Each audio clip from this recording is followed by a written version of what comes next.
You should all. To many, Malthael is simply a villain. Run.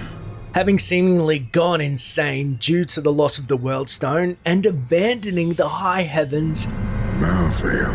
he was, of course, the embodiment of wisdom. And in retrospect, abandoning his post was the most logical move there was, but also the most pure and angelic thing he could do to protect the high heavens in the long run. In secret, he had resolved to end the eternal conflict, something no other angel had even come close to do, and by Reaper of Souls was attempting to eliminate everything affected by demonic corruption, including humanity. In the end, Tyrael even proves Malthael was right, stating that if the Nephilim were to turn bad, all of creation, heaven and hell, would be at the Nephilim's mercy. As the job of an angel is to preserve the light, it's only a matter of time before a Nephilim takes the low road and turns on heaven and or hell combined, and there'd be nothing either side could do to stop them.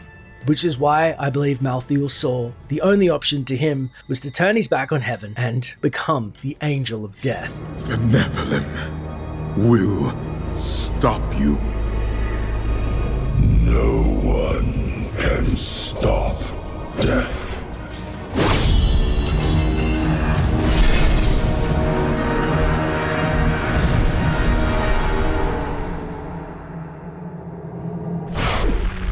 Led by the Angira's council, their unity made them an indomitable force for light and righteousness.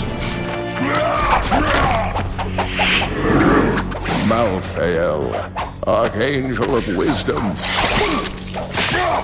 As with the rest of the heavenly host and its leaders, Malthael participated in the Great Conflict and played a crucial role in it. He was the first leader of the Angira's Council and its eldest member, and through it, angel-kind as a whole. According to Tyrael, when the angels were young, Malthael was the one who found the Eye of Anu in Pandemonium and named it the World Stone. Malthael himself developed a deep affinity with the stone, valuing it even more than other angels, possibly due to comprehending its immense value in the eternal conflict. Oral history states that whichever side controlled the stone allowed it to alter reality and create life and worlds with barely any restriction. Not all minions of heaven and hell were content to be bound by the Great Conflict. The results was that under the leadership of the angel Inarius and demon Lilith, a number of rogues stole the World Stone and created their own realm, Sanctuary. Malthael rightly was concerned with the loss of the artifact that was a nexus to all realities. He became consumed with discovering where the artifact had disappeared to, and as the Archangel of Wisdom was tortured by his inability to find it. The coupling of angel and demons would lead to the rise of the Nephilim. Following Sanctuary's creation, while it was originally hidden from the high heavens, Malthael's mood did somewhat darken. Deckard Cain would later speculate that the existence of the Nephilim clouded Malthael's vision, or perhaps opened his eyes to a new truth. That there was a connection between the Nephilim and Malthael's chalice of wisdom, which gave him an access to insight which no other angel had. Malthael then disappeared after the destruction of the World Stone. Just prior to this, he had apparently taken a greater interest in humanity. It's true his departure did break the unity of the Angira's Council, and some speculated correctly that he was haunting the halls of Pandemonium, seeking answers to the unknowable mysteries of life and death. Malthael did wander these halls, but supposedly in madness, as humanity obscured wisdom from his vision.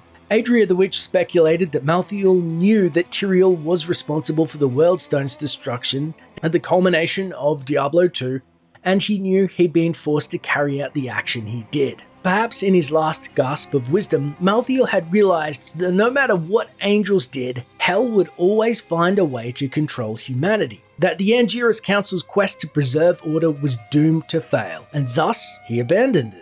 Which makes sense, as heaven was hopelessly outmatched, Imperius having shown he was too impulsive and unwilling to try new tactics, looking for the status quo of glory and battle in the eternal conflict, and Tyrael, though the most proactive of the crew, repeatedly put all his faith in the Nephilim.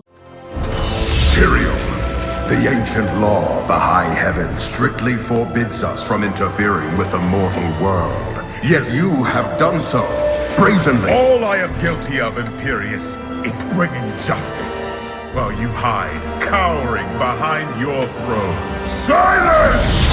Which 50% angel and 50% demon was only a matter of time or a coin toss until an incredibly bad egg joined the forces of hell and overthrew heaven and sanctuary itself. Unlike the angels, Diablo and his brethren were actively manipulating sanctuary to their own ends, nearly defeating the high heavens easily by the end of Diablo 3. So, what was Malthael's master plan then if he had gone rogue and supposedly was trying to save heaven? After the primeval is defeated and Tyrael moves the Black Soul Stone to Sanctuary, he enacts his plan, an excerpt of which can be found in-game called Malthael's Plan, a tome found in Act 5 of Diablo 3. It reads as follows. Malthael is fundamentally altering the Black Soul Stone. It will now pull in all the demonic essence from whatever plane of existence it finds itself in. But mankind is born of angel and demon alike. Every mortal, save myself, has demonic essence as an intrinsic part of their being. Losing that will rip their body and soul apart. This is perhaps a stroke of genius. If heaven was shown to be inept in winning the war, Malthael deduces he himself must hold the demonic essence in the stone and then alter it. As well as absorbing the souls of the primevals, he also attempts to with humanity, as angels' powerlessness to hell and the Nephilim was made painfully clear by the heaven's defeat by the primeval. Although Malthael is called insane by his brethren, objectively, the council at the time is run by the vastly inept Imperius, who I've discussed in a previous video why he is a buffoon by these events and gets folded up like origami by the primeval in Diablo 3. Curiously, when confronted in the beginning of Reaper of Souls, Tyrael's sword does not harm Malthael, which is incredibly important. Eldruin is said to only be able to harm the unjust and not those of righteous intent, and therefore he's likely still acting in the best interest of the high heavens, or believes himself to do so. And the fact he doesn't even kill Tyrael as he looks at his soul, sees that it is pure and decides to let him go, as he only punishes those of demonic essence, it's not a very irrational move for somebody who's supposedly an insane angel.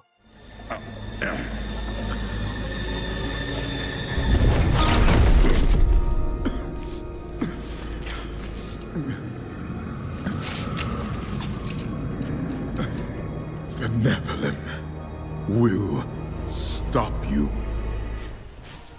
Only when pressed by the Nephilim did Malthael release Diablo's soul from the stone, to absorb it into himself for a last-ditch power boon to stave off the Nephilim's attack.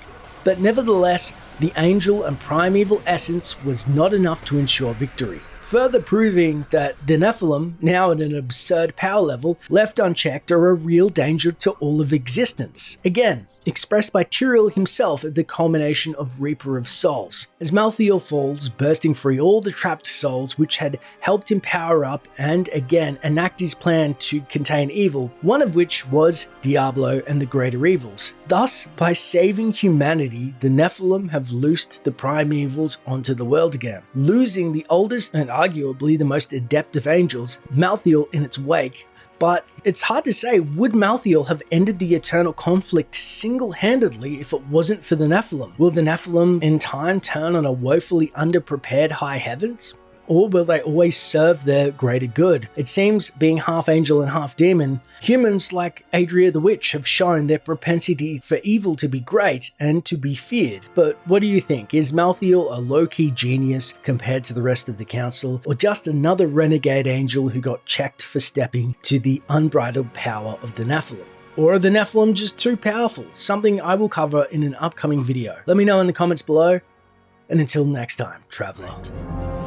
She is a hero who can defeat the champions of heaven and hell, and a barbarian who protects the innocent.